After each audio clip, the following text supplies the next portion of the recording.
Deus vai cumprir todas as promessas que Ele fez para você em sua vida.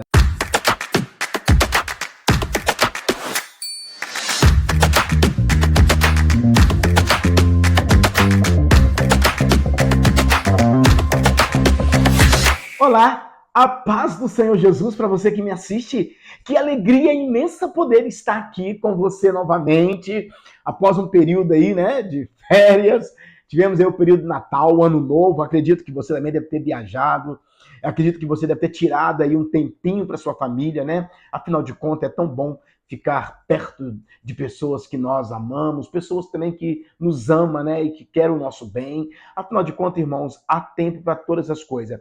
E é importante que a gente possa reservar um tempo para a família. Hoje, infelizmente, a gente está vivendo aí uma pandemia de divórcios. Eu estou acompanhando um irmão, né, um presbítero daqui de Guarapari, e que aqui do Espírito Santo, né, que mora em Guarapari, passando por uma situação difícil. Ele mesmo confessou comigo, pastor Luiz Cláudio, eu nunca viajei com a minha esposa, eu nunca tirei, eu não tive lua de mel, eu só casei e fui para casa, né? E, na verdade, eu acho que isso acontece com muitas pessoas.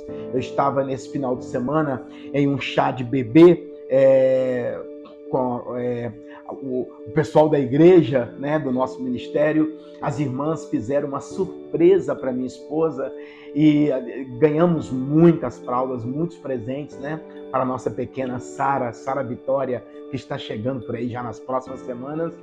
E assim, e aí depois eu fui visitar um casal, e esse casal até comentou comigo, hoje nós estamos viajando porque nós não tivemos lua de mel.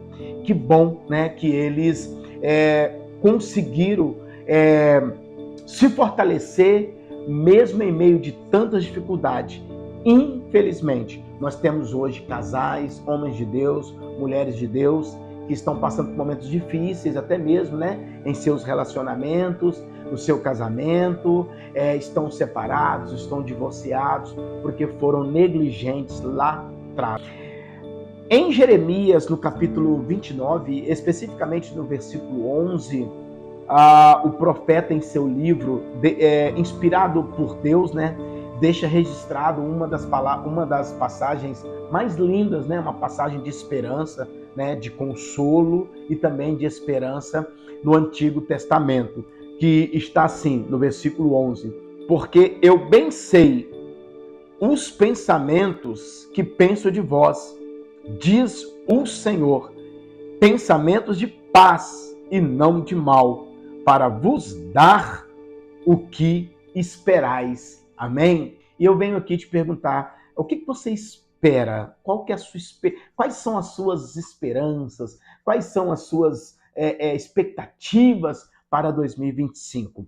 Irmãos, quando nós olhamos para o contexto teológico e também histórico desta passagem bíblica, aqui o profeta Jeremias, ele está escrevendo, né, para os judeus que foram exilados. E ali Jeremias leva uma palavra, ele, inspirado por Deus, ele tem uma palavra de conforto, de esperança para aqueles irmãos, para os israelitas que ali estão naquela situação sem esperança, desesperados, com medo e até mesmo com a sua fé abalada devido à influência, né, de outras culturas, vamos dizer assim, por eles estarem, né, em um país estrangeiro. Realmente foi um fato lamentável, né, que aconteceu ali por volta de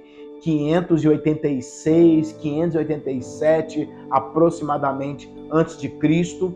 Isso deixou uma marca profunda, né, na história do povo judeu. E eu não sei o que você tem passado, o que você passou em 2024, não só em 2024, como também nos outros anos, né, anteriores. Eu não sei qual que é a marca, né, traumática que você carrega, eu não sei qual que é o tamanho do trauma que você carrega.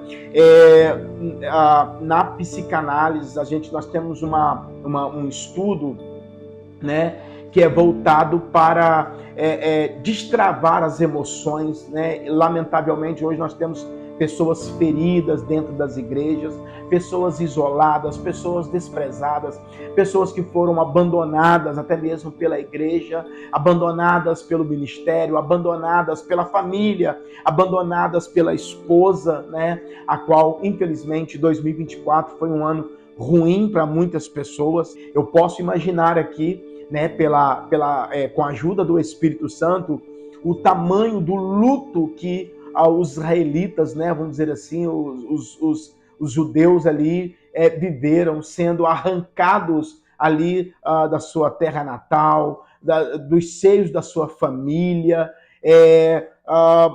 vendo ali os seus entes queridos sendo mortos, porque, lamentavelmente, quando a gente vai olhar para a história, né, a história da Babilônia, ou seja, né, o exército babilônio era um exército cruel, era um exército devastador, por onde ele passava, ele deixava destruição e morte. E Deus, ele vem aqui, Deus com a sua misericórdia, mesmo que ele usa alguns cenários para poder nos corrigir, porque nós somos falhos. Nós somos falhos, irmãos. Lamentavelmente, nós somos falhos. Hoje, quando nós paramos para observar certas situações que acontecem conosco, muitas das vezes a consequência, nós estamos colhendo uma consequência de algo que nós fizemos. Talvez muitas das vezes nós temos o hábito de dar as costas para Deus. Nós temos o hábito de, muitas das vezes, não cumprir, por exemplo, um mandamento que Deus coloca para nós. Por exemplo, amar o próximo. Olha para você ver como é que as pessoas hoje estão frias, presunçosas, amantes de si mesmas, avarentas. Como se diz, o amor de muitos hoje acabou. Você pode ver o isolamento emocional, afetivo entre as pessoas. Isso acabou. Então, praticamente, muitas das vezes a gente comete, nós por sermos seres humanos, cometemos erros, assim como aquele povo ali, os israelitas, né? E Deus traz uma correção, Deus usa o exército babilônio para corrigir o povo de Deus, mas ao mesmo tempo o Senhor, ele tinha um plano de coisas boas, um plano que iria trazer esperança, restauração. Era um plano também de restauração, tanto que lá no versículo 10, né, o próprio profeta vai falar ali a respeito, né, dos 70 anos, né, do cativeiro, vai fazer essa citação, mas lá na frente Deus usará, ou seja, Deus usa, né, ou usou um outro império para poder estar libertando, né, os judeus, abençoando o povo de Deus. Então Deus é aquele que corrige, mas também ele demonstra o seu amor, o seu cuidado, o seu carinho para conosco. Portanto, eu não sei aqui quais são as suas expectativas, aquilo que não deu para acontecer em 2024, mas creia, Deus, ele é poderoso para fazer muito mais do que aquilo que você imagine. Talvez as coisas que lhe aconteceram foram apenas para fazer de você um crente melhor. E eu tenho aqui uma palavra profética para deixar para o seu coração. A Bíblia vai dizer lá em Jó, no capítulo 42, no verso 2, que os pensamentos do Senhor não podem ser frustrados. Ou seja, né, os propósitos de Deus não podem ser frustrados. Então, da mesma forma que o povo de Israel, os israelitas, os judeus, foram levados contra a sua vontade lá para aquela terra estranha. Porque muitas das vezes acontecem coisas sem a sua vontade. Acontece coisas sem a minha vontade. Às vezes nós passamos por momentos difíceis e a gente não desejou aquilo, mas infelizmente são as lutas da vida, né, que nos alcançam. Você pode observar que Jó, Deus vai dar testemunho sobre ele. Afinal de contas, afinal Deus já começa o capítulo 1 de Jó dando testemunho sobre ele, falando que Jó era um homem um homem reto, sincero, temente a Deus e que se desviava do mal. E mesmo assim você viu que, infelizmente, né, a calamidade o alcançou. Então, todos nós temos as nossas lutas, as nossas pelejas, mas é como, né, a própria Bíblia, o apóstolo Paulo, ele vai nos orientar lá no capítulo 6, né, quando ele vai falar, quando ele vai descrever, quando ele vai tipificar ali a questão da armadura de Deus, a partir do verso 10 em diante. Então, a nossa luta, ela não é contra pessoas, ela não é contra a carne, não é contra o sangue. A nossa luta é contra demônios, é contra Satanás, é contra o espírito da maldade, que lamentavelmente ele vem de forma feroz, como um exército, né, babilônio ali, como algo devastador para poder matar, roubar e destruir. Jesus, ele deixou bem claro lá em João 10:10. O diabo vem para matar, roubar e destruir.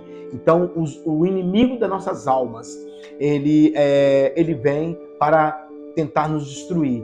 Mas ainda bem que Jesus deixa claro, né, na parte B desse versículo 10. Eu vim para que tenha vida e a tenha em abundância. Então foi esta abundância que Deus prometeu, aleluia, para o povo de Israel, os israelitas, né? O povo que estava ali cativo na Babilônia. Então você pode ter certeza, Deus vai cumprir todas as promessas que ele fez para você em sua vida, seja agora em 2025 ou seja nos anos vindouros. Ele vai cumprir, porque em Números capítulo 23, verso 19, irá dizer que Deus não é homem para mentir e nem filho do homem para que se arrependa. Você pode ter certeza de uma coisa, o amor do ser humano, o amor do homem, né? Ele pode ser abstrato, ele pode ser algo não concreto, mas o amor de Cristo é algo concreto, é algo que você pode contar com ele e você pode ter certeza.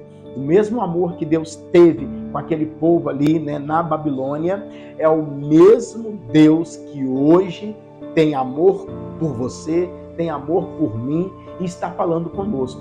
Não turbe o seu coração.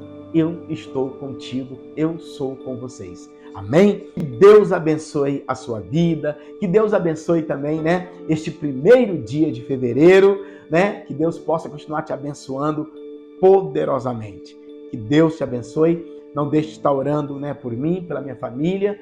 E foi uma alegria imensa estar aqui mais uma vez com você, falando de Jesus, né, para a glória do seu santo nome. Amém? Deus te abençoe. A paz do Senhor.